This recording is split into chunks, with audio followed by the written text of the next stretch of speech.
Within seconds, my vision went black once again. I was unsure of what Damon was doing, but soon shapes and textures slowly began to appear around me.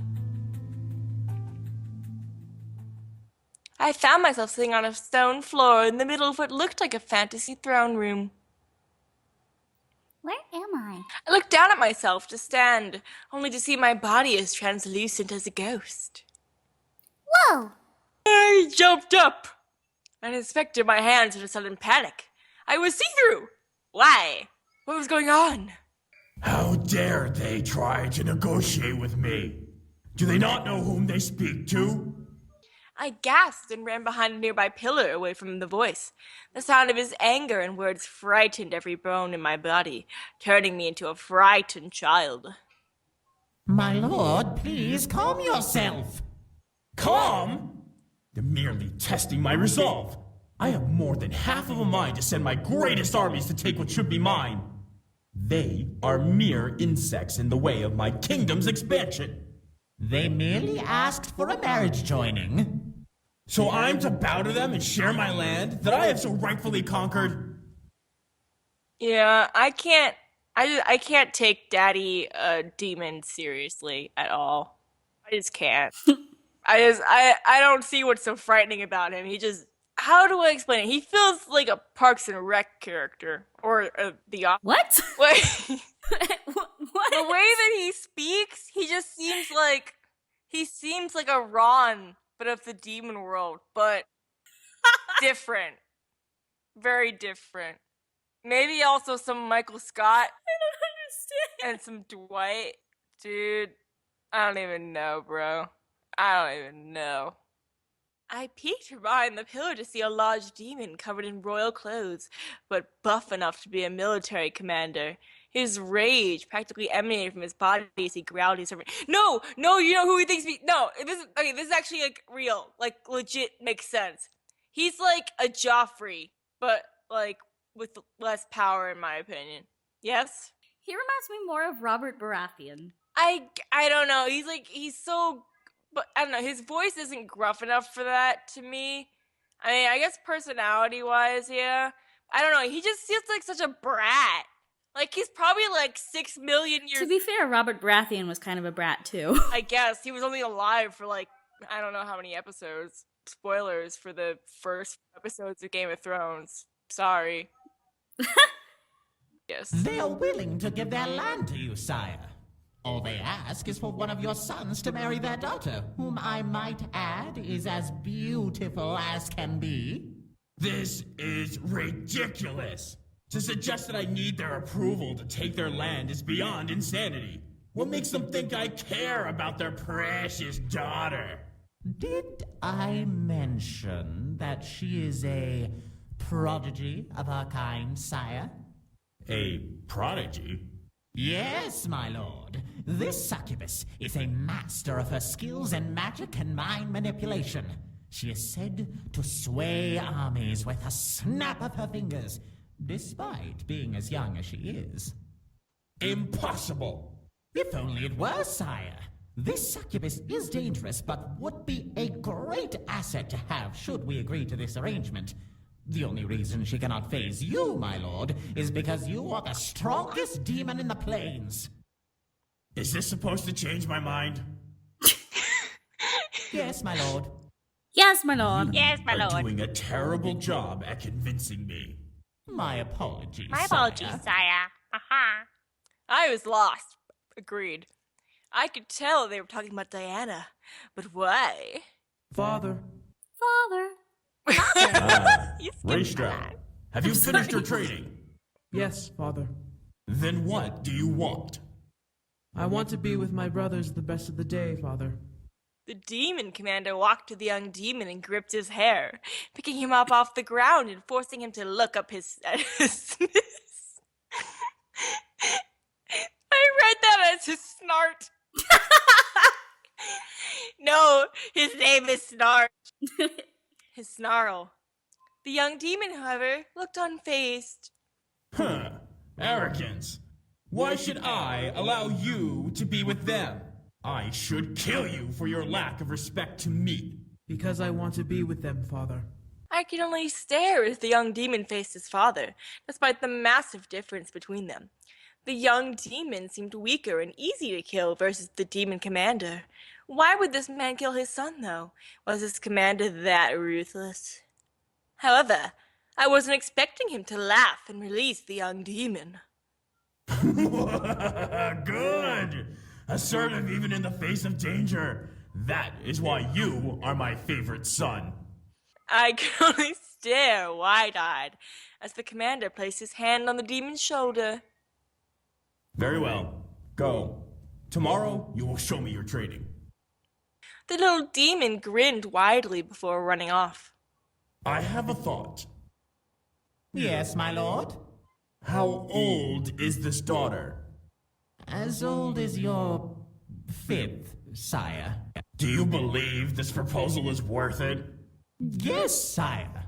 Tell those insects that they are safe for now. I will consider their offer. Sire, are you certain? Did I stutter? Now go! The demon servant quickly ran off, but as soon as he passed the pillar I was hiding behind, he, along with the commander, vanished into thin air. What the? What had happened? I didn't get the time to try to figure that out before a demon who looked around my age walked into the room reading a book. Walked into the book. Reading a room. Is that? Stroud, your nose is stuck in those books. Will you not lift your head up from them once in a while? Huh? That voice! I circled around the pillar to see a second demon, leaning against another pillar and smirking at Ristrow. Aren't you supposed to be with your mother practicing the harpsichord? Loser. I am, but I had a feeling that you were in danger. In danger? What are you... Attack! All of a sudden, three shadows zipped through the room and slammed into Ristrow, forcing him to fall to the ground and drop his book. As the sight cleared for me, there were three other demons in a dog pile with Ristrow at the bottom. Get up! No way! You haven't had a break in months from those stupid books. It's time for punishment! Death by brotherhood! No more reading! I told you that you were in danger. You so little. I suddenly knew who the demons were. It's the boys. Even in the demon world, their brotherly connection was astounding.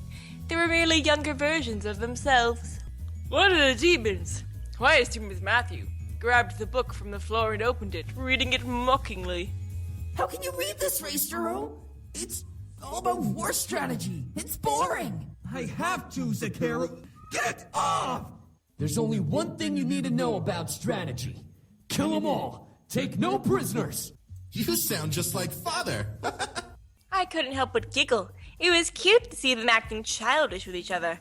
Eventually, James managed to push his brothers off of him and stand, brushing himself off. You all are reckless. At least we have fun. It's true. You haven't been with us in weeks.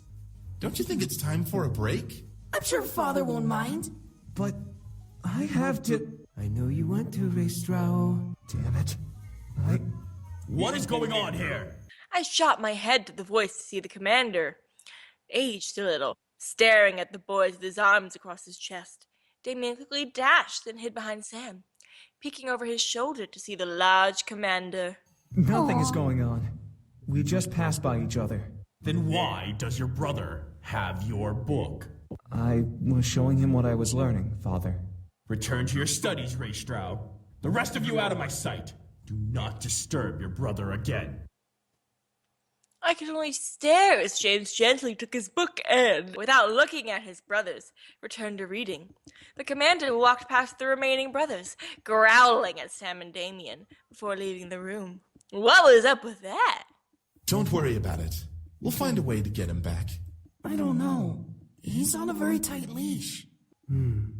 Ezra, you're quiet. What did you hear? He's going to a negotiation meeting. He's going to arrange a marriage. A marriage? For who? It must be for one of us. He hasn't decided who will marry her. It's a girl from a kingdom he wants to take over. But that's uncharacteristic of him. Usually he'd just attack with the army. Whatever the case is, one of us is getting married. I hope it isn't me. What about Ray Strau? He's the eldest. It would make sense, but having a succubus marrying one of us means that she'll be practically married to all of us. Well, what should we do? Before the conversation could continue, the boys vanished into thin air, fading into different colored mists. They were replaced by an older Damien and Matthew, sitting with each other in the middle of the throne room. Do you think we should? I really want to. No pants, Matthew. No I pants, want to Damien. as well. Still, it'll be hard to convince Raistero, since he's the one about to be married, and he's the favorite. We don't know that, Zakeru. Maybe she's set to marry you. No way! I don't want to get married. No, James! I don't think you'll have a problem with that baby face of yours. No pants. What are you two talking about? There's gazelle horns. We got into contact with the human world again. Come on, Ezreal. You give humans too much attention. No way, you gotta listen. They apparently have stores and books and schools and stuff. So what? It's full of humans who piss on each other for no reason. They're no better than the devil spawn. Nuh-uh, the one we were talking to wasn't like that. How do you know, Zakeru? Because I do! What is going on here? Every time I read that freaking line, it's like they just piss on each other for no reason. I'm like, Sam, I know what you're trying to say, but it just sounds like you're a kink shamer. And you're a demon, so you shouldn't be shaming them kinks, bruh. So you see how James doesn't have glasses here? Ugh, fake Megan A, get out of my sight. Get out. They want to go to the human world. The human world? Raistero, think about it. You won't have to marry that girl and be the heir anymore. You could be with us, and we can make lives for ourselves in the new world. Now you're just talking nonsense. I vote that we do it. No pants, Eric. Huh? I forgot to say no pants, Oh, James. not you two. Think about it. This may be our chance to finally get away from this political nonsense we're stuck in. We may be nobles, still like but we're Damien still is our designing own the best. beings. Ristrao is in. What? Ezreal! Whoa, so how do we get there? Are you kidding me? You don't even know how we'd get there. A simple spell should work, but it would require someone from the human world to help us get there. We can ask Hey, him. hey, no fighting. Stop fighting. Hey. Oh, he'd definitely help us. I'm not so sure about... Reistra, aren't you tired of pleasing Father all of the time? I am, but... Why is it suddenly louder? If you stay, you'll be married off and become ruler of Father's kingdom. You'll have no time for yourself or with us, and you'll be constantly at war with the other realms for power. You'll most likely turn into the spitting image of Father.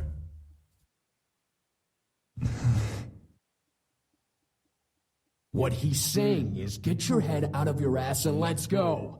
If you don't say yes, I'll drag your princely ass with us. I don't care what that bastard of a father wants. Come on, Raistero. All right, let's do this. What's the plan?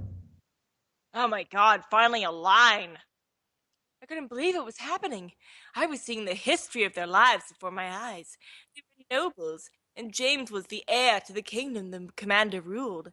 Even more so, he was going to be married to Diana. They sacrificed everything to leave and be together. They'd rather be free than remain in their noble roles. I started to feel a little jealous. They were able to leave while I was still expected to be what my father wanted me to be. How they were able to leave was uncertain still. But I knew I would learn in time because that's how the plot works. I closed my eyes and mentally asked Damien to end the vision. As soon as I asked, the world around me slowly vanished, and I was brought back to the bedroom where I sat with my head nestled in Damien's hands. My vision began to clear, letting me fully see the boys around me, all with concerned faces. So, you now know exactly who we are. Diana's the girl you were arranged to marry? Not anymore. Once we left, the arrangement was broken. With no sons to marry off, her dad couldn't go through with the marriage deal. If Diana is here for us, that means she's trying to save her kingdom from being attacked. That's not true. She wants to rule our kingdom. Having one of us will give her the right to our kingdom as much as we'd have right over hers. So she's a gold digger. More like a gold digger. A Well, what? with a kingdom like ours, She has what goals? succubus wouldn't Oh. want to marry us for it? Oh. Okay. It all made sense. She wanted them so she could finally take over an opposing kingdom. She knew that despite her powers, she wouldn't be able to fight against their father, so she had to find another way in. That manipulative. Before I could continue, I felt my head suddenly get heavy and dizzy. I gripped my head. I'm not saying that word. I hate that word. What the? I took too much. I'm so sorry. Rest now. There's no need to do anything more today. Oh my god, all we do is sleep. All I do is sleep, sleep, sleep, sleep, sleep. The boy suddenly... Thank you for the pity laugh. The boy suddenly rushed over and helped me lay back down as my vision was painted in white polka dots. I needed sleep badly. Instantly I closed my eyes and let darkness consume me. After it seemed like hours, I finally woke up, slightly refreshed. My body knew that if I slept any longer I'd be up all night, which was not part of the plan for the day. I rubbed my eyes and sat up, letting a soft groan escape my lips. In response, something beside my bed shuffled, causing me to look over. I don't know what I was expecting. Beside me, sitting in a chair beside the bed, was James, rousing himself to see me awake. I smiled at him, seeing his slightly ruffled hair and tired eyes. Oh, you're awake. Good. Oh, how do you feel? Pepper. James nodded before he gently reached over and ran his hand through my hair, examining my face with soft sadness. I'm sorry this is all happening to you. I really wish there was There something is, I could do actually. to fix all of this. James, it's not your fault. No, if we never came, then you'd never be targeted by either Malix or Diana. Quickly reached over and put my finger on his lip. Shh, don't speak. Stopping him from going any further. I didn't want to hear any more. James, it's okay. I wanted to help you out. I offered to let you all stay. Nothing's your fault. I gently moved my hand and cupped James' cheek, staring at him with concern. I didn't want him to hold guilt in his mind about this whole ordeal. Diana was desperate and she'd hunt down anyone for them. It wasn't his fault she was desperate enough to hunt them down. However, I was curious. So, James, you're a demon prince? James then twirled a strand of my hair around his finger, staring at it. Yes, I am. I was. I was a demon prince when I lived in the Abyssal Plains.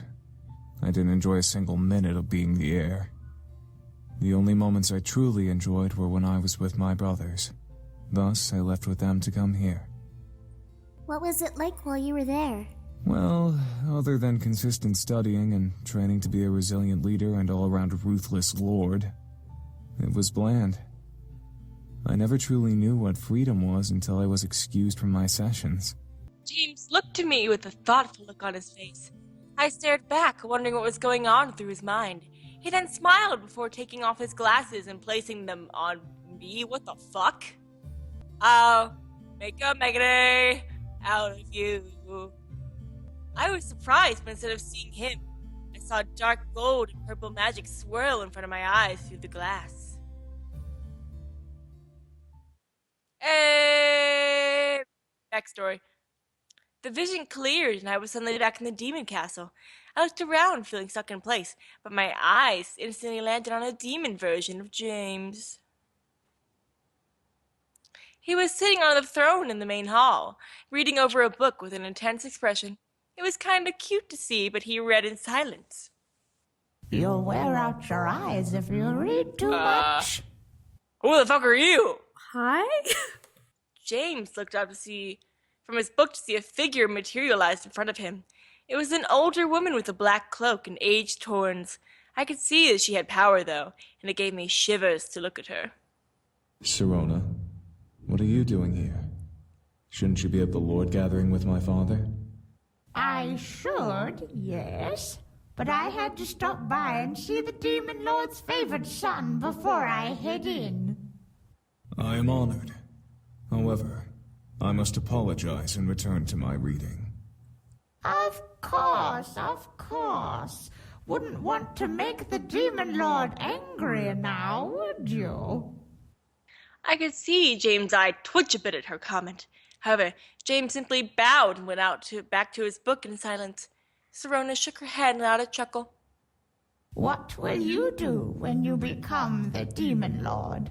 It's such a big responsibility. James looked up once again, confused at the question. Sirona simply smiled and began to walk away. Think about that. Okay. Well, when I become Demon Lord, I'm gonna have like 60 fucking pizzas and a goat in my bathtub, and I'm gonna have a waterbed underwater. Mm-hmm. So there. James and I watched her walk away, both of us with the same surprised and confused expression.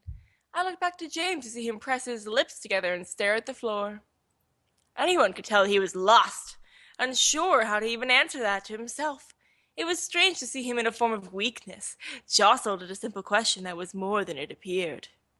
James closed his eyes and closed the book on his lap. It was then that I noticed the tired circles under his eyes. He had been working himself to the bone with his training and reading. When was the last time he slept? I could feel James in the real world gently slide the glasses from my face and place them back on his.